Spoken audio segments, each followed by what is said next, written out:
here's some sketches from Wall-E. As you can see, similar concept, which brings us to designing a world to build the character, to kind of really point out who this person is by designing a world that informs us about this character. When you walk into somebody's house, for example, you have a new friend on the block and they invite you to come to their house, our instinct is to look around and see where we are and what's inside. It's mostly to kind of figure out who are they, who are they dealing with, you know?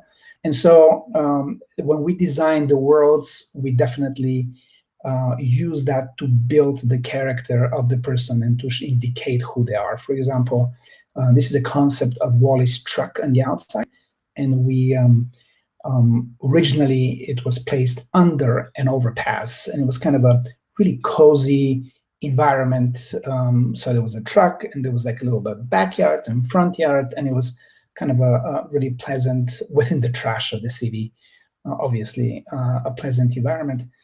And then later on, we decided that probably this is not a very good idea because, yes, he is a very lovely person on the inside, and he's very cozy. He likes to be cozy, and we decided that we're going to make the interior of the truck very cozy, and that is going to, and everything that he's collected, all of his interests will be there.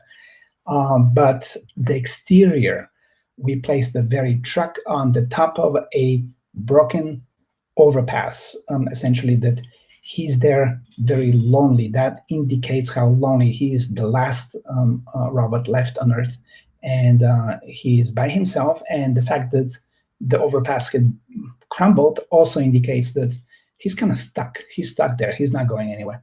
And so the exterior of his house kind of telegraphs, really informs us of his essence and his predicament, his situation, which obviously doesn't stop him from being a very happy kind of a person with a great deal of inner peace.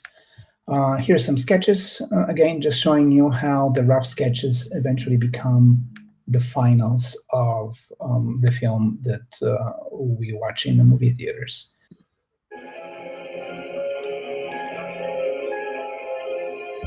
Again, you can see how lonely he is here. This is his truck here, and there's nothing around him, which symbolizes his life. He's got a pattern. He does the same thing every night. What does that do? What does it tell us? It tells us that he's a creature of habit, which endears him even more to us, because we all have these little habits that we do, little things that we like to do when we get home, when we leave home. And little by little, we're getting, his interests are getting revealed to us with the lighting just coming down, and we see that he is actually a very curious person. It's a curious place. He's high on life. He likes different things. He sees different things, and he collects them, and he's trying to understand what was their use. So as you can see, the lights, which means that he likes a very nice kind of romantic atmosphere for himself. He's got habits, like I said. Here is, he puts his tracks there, like we all would do when we get home. We take our shoes off, we put them in the same place. He doesn't understand what everything that he's collected is for. That's not his job. He's not programmed to use these props, but he's curious, and he finds his own way of using these props, which endears him even more to us.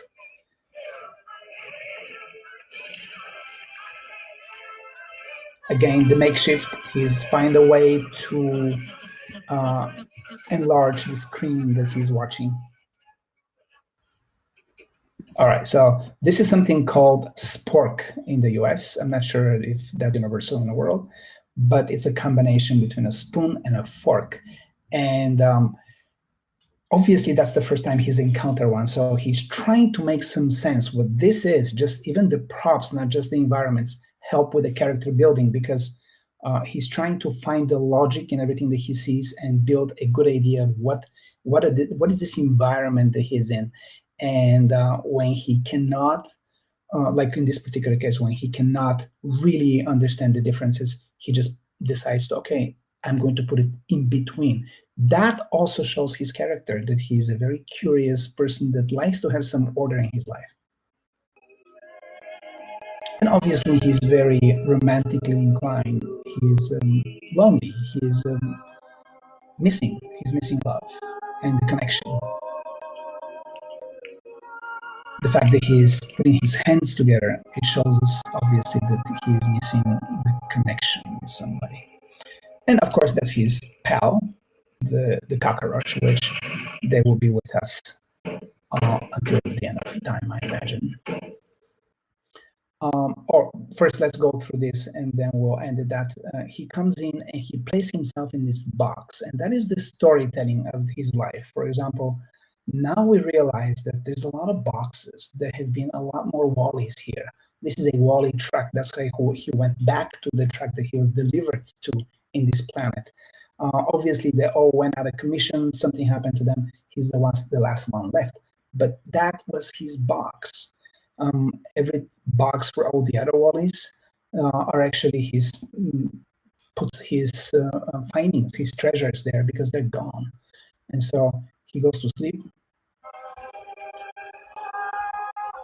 And he just wants to rock himself a little bit like a baby, which really endears him even more so to us because it's kind of betrays his essentially childish nature.